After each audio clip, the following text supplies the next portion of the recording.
Welcome to Shravan Logics Pannala. I am Shravan Kumar Pannala అండి, economics faculty. మిత్రులారా, ఈరోజు మనము group 1, group 2, group 3 all general studies పేపర్లో కూడా విత్ ఎస్ఐ కానిస్టేబుల్లో కూడా పెట్టినటువంటి సిలబస్ ఏదండి అంటే టాపిక్ పర్యావరణము మరియు సుస్థిర అభివృద్ధి, ఎన్విరాన్మెంట్ అండ్ సస్టైనబుల్ డెవలప్మెంట్ అనేటువంటి టాపిక్కి సంబంధించిన కొన్ని మల్టిపుల్ చాయిస్ క్వశ్చన్స్ ఎంసీక్యూయు ప్రాక్టీస్ సెషన్స్గా చెప్పడం జరుగుతుంది. ఈ టాపిక్లో 2023లో అన్ని ఆల్మోస్ట్ ప్రతి ఒక్క ఎగ్జామ్లో కూడా జేఎల్ జరిగాయి, గ్రూప్ 2 జరిగింది, గ్రూప్ 1 జరిగింది. చాలా ఎగ్జామ్స్లో కూడా తప్పనిసరిగా ఒక మార్కు, 2 మార్కులు, 3 మార్కులకు కూడా అడిగినటువంటివి జనరల్ స్టడీస్ పేపర్లోనే. మనకు గ్రూప్ 2, గ్రూప్ 3లో ఒక యూనిట్గా పెట్టాడు. మనకు గ్రూప్ 2, గ్రూప్ 3లో అదర్ టాపిక్స్లో, అదర్ యూనిట్స్లో కొంత స్కోరింగ్ చేయడానికి అవకాశం ఉంది. కానీ ఈ టాపిక్లో స్కోర్ చేయటం అంత ఈజీ కాదండి. మనకు 2023లో కొన్ని ప్రశ్నాపత్రాల నుంచి సేకరించినటువంటి మల్టిపుల్ చాయిస్ క్వశ్చన్స్ గురించి ఈ వీడియోలో వివరణ ఇస్తాను. ఓకే, నా యూట్యూబ్ ఛానల్ సబ్స్క్రైబ్ చేసుకోండి, మరో 10 మందికి షేర్ చేయండి. Okay, Shravan logics Pannala YouTube classes అండి. ఈ క్లాసెస్ ద్వారా మనకు ఫ్రీ క్లాసెస్ అనేటువంటివి రావడానికి ఛాయిస్ ఉంది. నెక్స్ట్ ప్లే స్టోర్ ద్వారా శ్రవణ్ లాజిక్స్ యాప్ను డౌన్లోడ్ చేసుకోండి. నా క్లాసెస్ అనేటువంటివి వినటానికి, యాప్ క్లాసెస్ అనేటువంటి వినటానికి ఛాయిస్ ఉంది. ఇందులో బై లాంగ్వేజెస్ క్లాసెస్ ఉన్నాయి, ఆల్ కోర్సెస్ ఉన్నాయి. గ్రూప్ 2, గ్రూప్ 3, గ్రూప్ 1, ఎస్ఐ కానిస్టేబుల్కి సంబంధించిన, ఏపీపీఎస్సి మరియు టీఎస్పీఎస్సికి సంబంధించిన సిలబస్ మొత్తం కూడా ఉన్నాయండి. చాప్టర్ వైజ్గా టెస్టులు కూడా ఉన్నాయి. స్టూడెంట్స్ ఒకసారి యాప్ను డౌన్లోడ్ చేసుకోండి. ఓకే, నెక్స్ట్ ఇక ఒక్కొక్క ప్రశ్న గురించి ఈరోజు వివరణ చూద్దాం. ఒక్కొక్క ప్రశ్న గురించి డిస్కషన్స్ చేద్దాం. ఓకే, ఫస్ట్ వన్ అండి.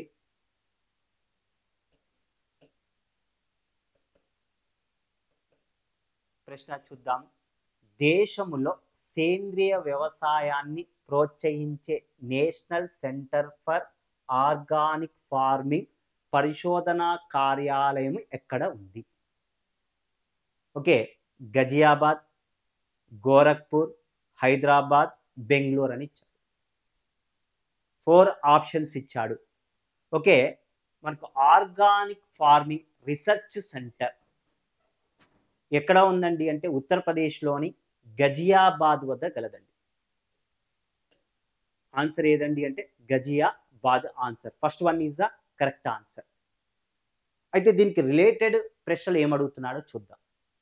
ఈ మధ్య కాలంలో కనుక చూసినట్లయితే భారతదేశంలో సేంద్రియ వ్యవసాయం చేస్తున్నటువంటి మొదటి రాష్ట్రాల్లో ప్రథమ స్థానంలో ఉన్నటువంటి రాష్ట్రం ఏది? సేంద్రియ వ్యవసాయం చేస్తున్నటువంటి ప్రథమ రాష్ట్రాల్లో ఫస్ట్ది చెప్పుకోవాల్సింది ఏదండి అంటే సిక్కిం రాష్ట్రం. ఓకే, ఇంకా పర్సన్స్ గురించి కనుక చూసినట్లయితే ఈ ఆర్గానిక్ ఫార్మింగ్ ఫాదర్ ఎవరండి అంటే ఫాదర్ ఆఫ్ ఆర్గానిక్ ఫార్మింగ్ అని ఎవరినంటారు? మరి భారతదేశంలో ఎవరు ఆర్గానిక్ ఫార్మింగ్ సేంద్రియ వ్యవసాయాన్ని ప్రోత్సహించాడు?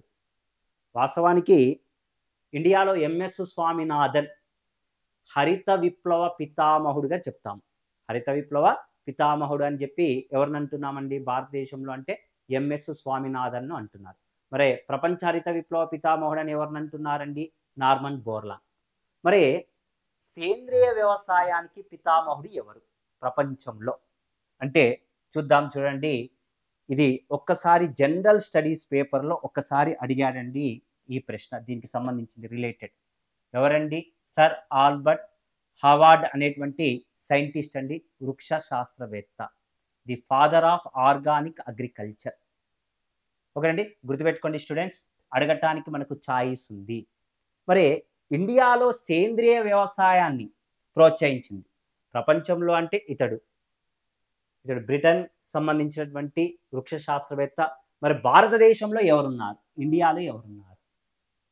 ఇండియాలో సేంద్రియ వ్యవసాయాన్ని ప్రోత్సహించింది ఎవరండి అంటే సుభాష్ పాలేకర్ అనేటువంటి వ్యక్తి మన ఇండియాలో సేంద్రియ వ్యవసాయాన్ని ప్రోత్సహించడం జరిగింది.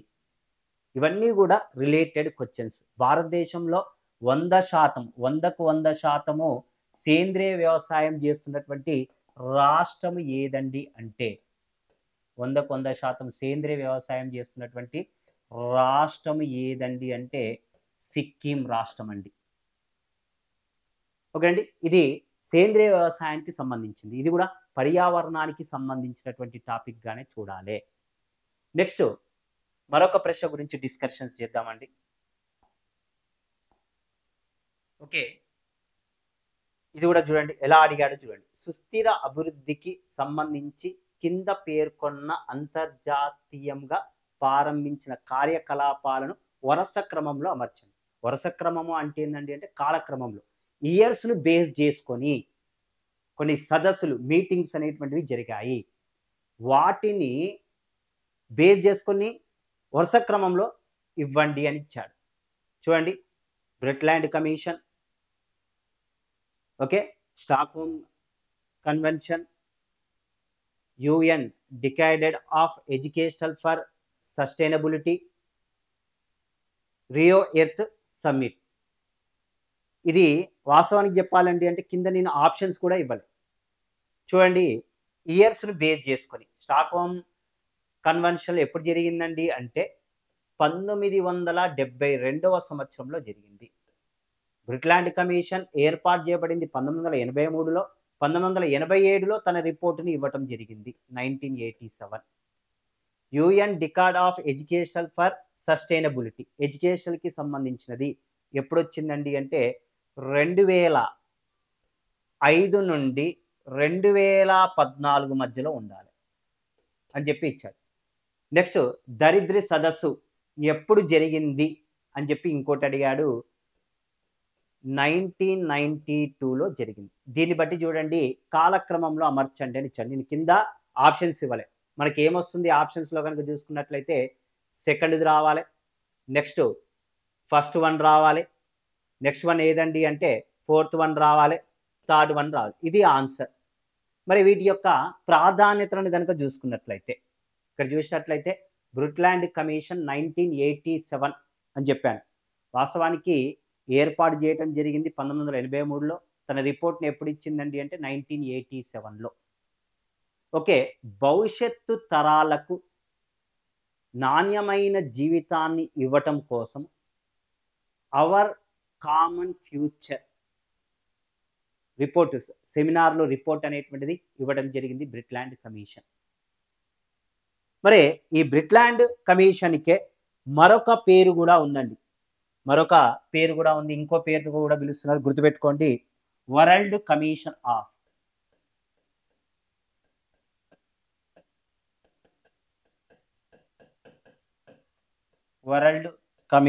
ఆఫ్ ఎన్విరాన్మెంట్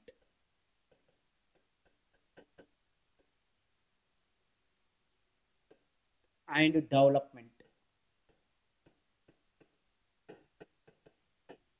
అని అంటారు బ్రిట్లాండ్ కమిషన్. ఓకే, స్టాక్హోమ్ కన్వెన్షన్ 1972 పర్యావరణానికి సంబంధించిన మొట్టమొదటి సదస్సు ఏదండి అంటే 1972వ సంవత్సరంలో జరిగింది. 1972 జూన్ 5న జరిగింది. జూన్ 5న 1972 జూన్ 5న జరిగింది. అందుకే ఈ దినోత్సవాన్ని ప్రపంచ పర్యావరణ దినోత్సవం అని జూన్ 5న అంటున్నారు. మొట్టమొదటి పర్యావరణానికి సంబంధించిన సదస్సు 1972 జూన్ 5న జరిగింది.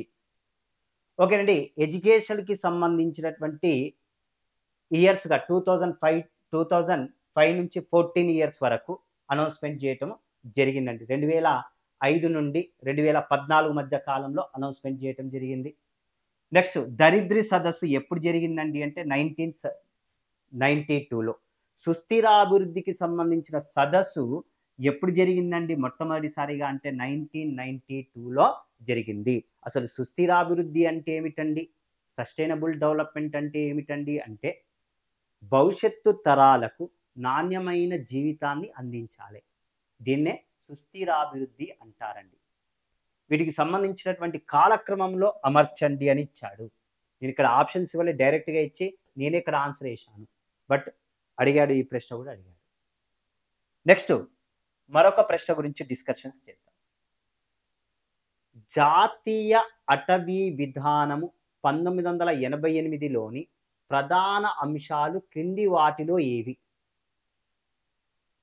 అడవుల సంరక్షణ మాత్రమే, అడవులను ఉపయోగించడము మాత్రమే, అడవుల అభివృద్ధి మాత్రమే, అడవుల పునరుద్ధరణ మాత్రమే అని ఇచ్చాడు.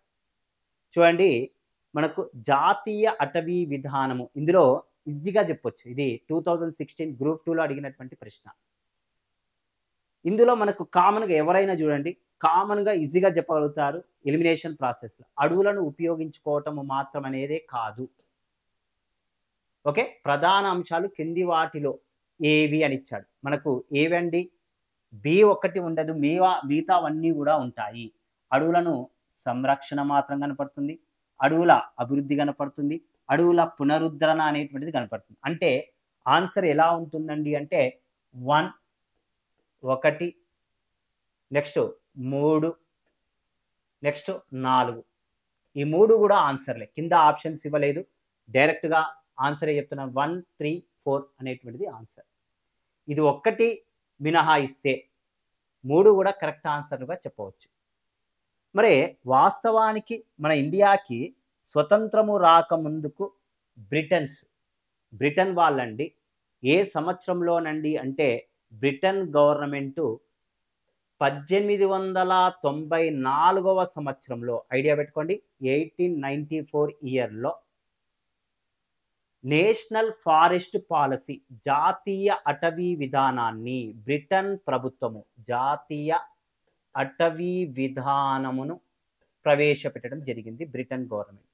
ఈ జాతీయ అటవీ విధానము ప్రకారం అండి ఆ రోజుల్లో బ్రిటన్ గవర్నమెంట్ ప్రభుత్వం యొక్క ఆదాయము పెంచుకోవటం కోసం, అడవుల ద్వారా వచ్చేటువంటి ఆదాయాన్ని ఏ విధంగా పెంపొందించుకోవాలని చెప్పి నేషనల్ ఫారెస్ట్ పాలసీని రూపొందించడం జరిగింది.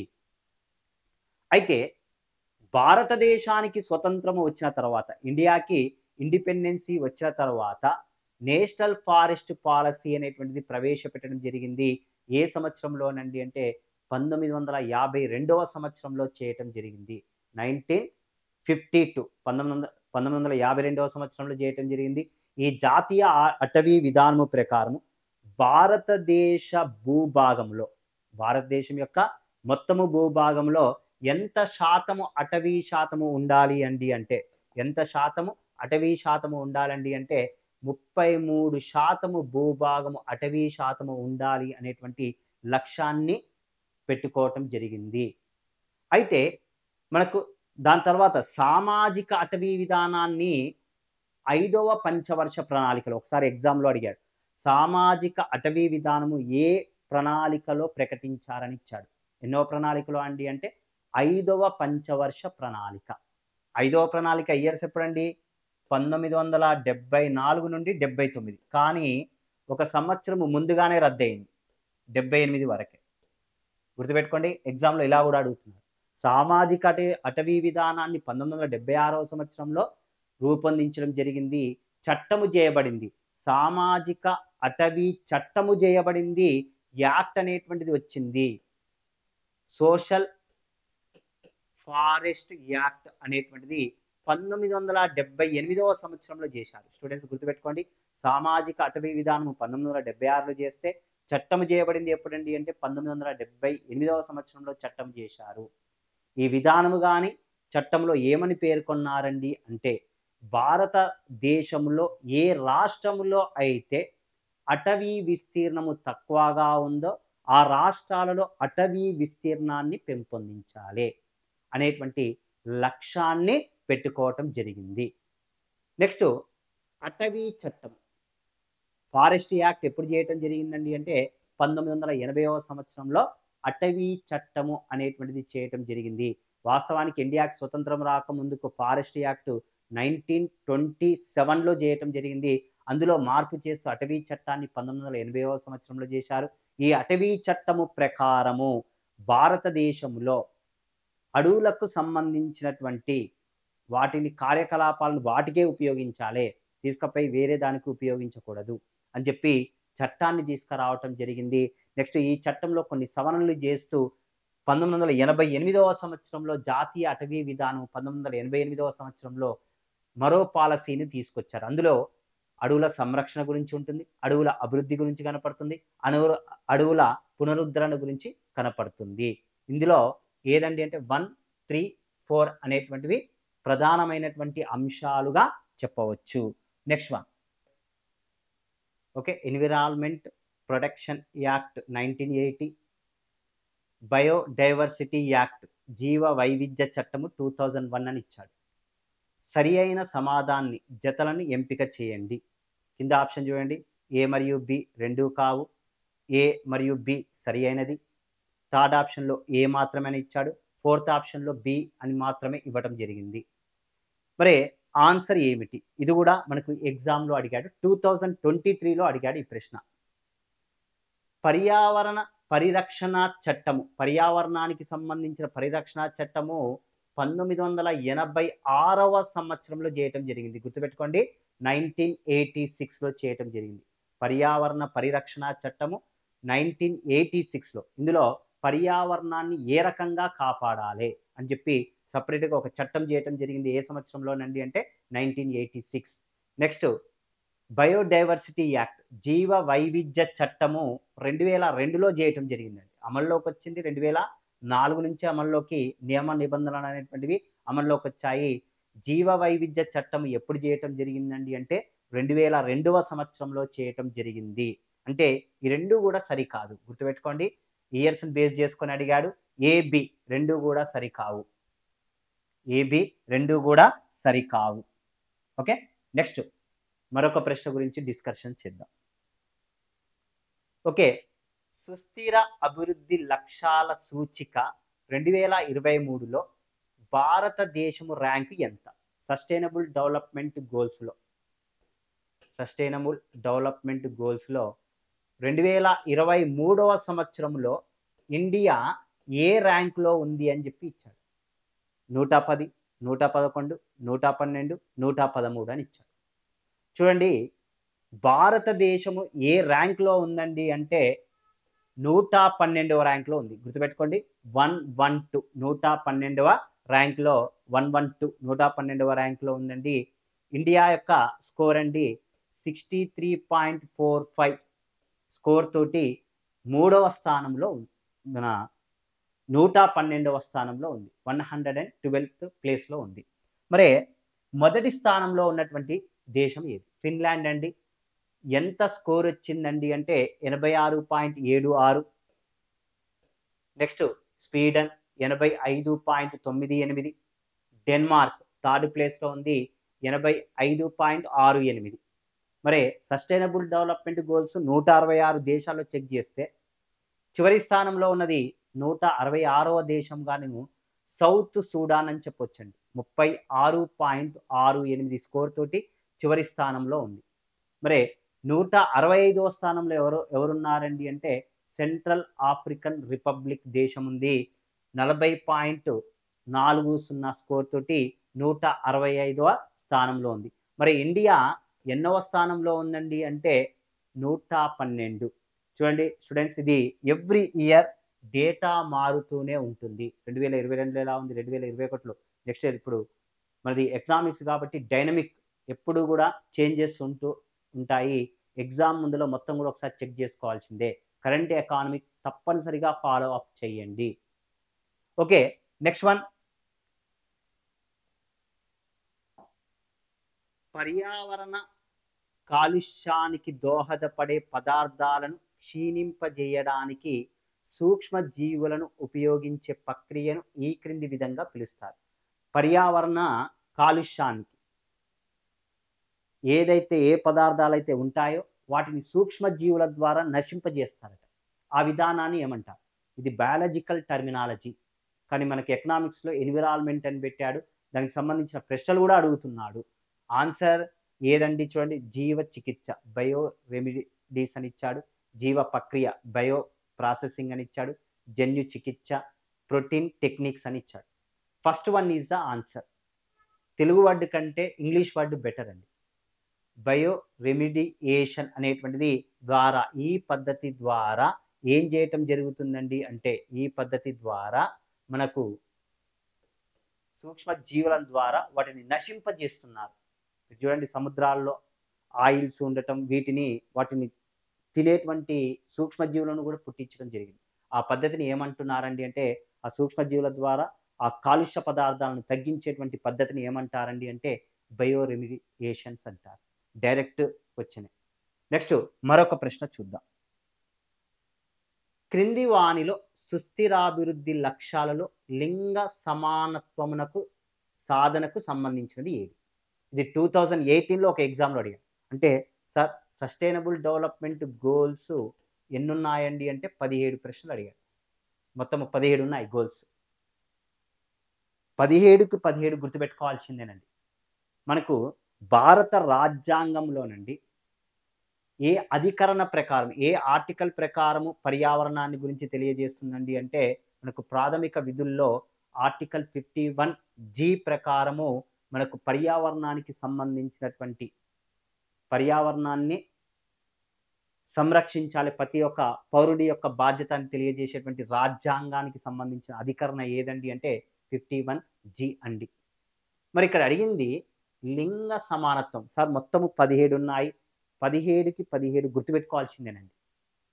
లింగ సమానతలకు సంబంధించినటువంటిది ఏదండి అంటే సస్టైనబుల్ డెవలప్మెంట్ గోల్ 5 అండి, 5. మరి ఫస్ట్ది ఏం తెలియజేస్తుందండి అంటే పావర్టీ, పేదరికాన్ని తగ్గించాలి అనేటువంటి అంశాన్ని తెలియజేస్తుంది. పేదరికాన్ని తగ్గించాలి అనేటువంటి అంశాన్ని గురించి తెలియజేస్తుంది. మరి అదేవిధంగా సస్టైనబుల్ డెవలప్మెంట్ గోల్ 17th ఏది? ఓకే, ప్రపంచ దేశాలు అందరూ కలిసే అభివృద్ధి పరచాలి, అంతేగాని ఏ ఒక్కరితోటి కాదు. ప్రజలందరూ కూడా పార్ట్నర్స్గా ఉండి ప్రపంచ శాంతిని కాపాడాల్సి వస్తుంది అని చెప్పి 17th తెలియజేస్తుంది. నెక్స్ట్ 15వది ఏముంటుందండి అంటే పర్యావరణము, అడవులను కాపాడాలి అనేటువంటిది మనకు 15వ టార్గెట్గా 15th కనపడుతూ ఉంటుంది. అంటే మనకు సస్టైనబుల్ డెవలప్మెంట్ గోల్స్ అనేటువంటి 17 ఉంటాయి. 17కి 17 గుర్తుపెట్టుకోవాల్సిందే, తప్పదు స్టూడెంట్స్, తప్పనిసరిగా చదవాల్సిందే మిత్రులారా.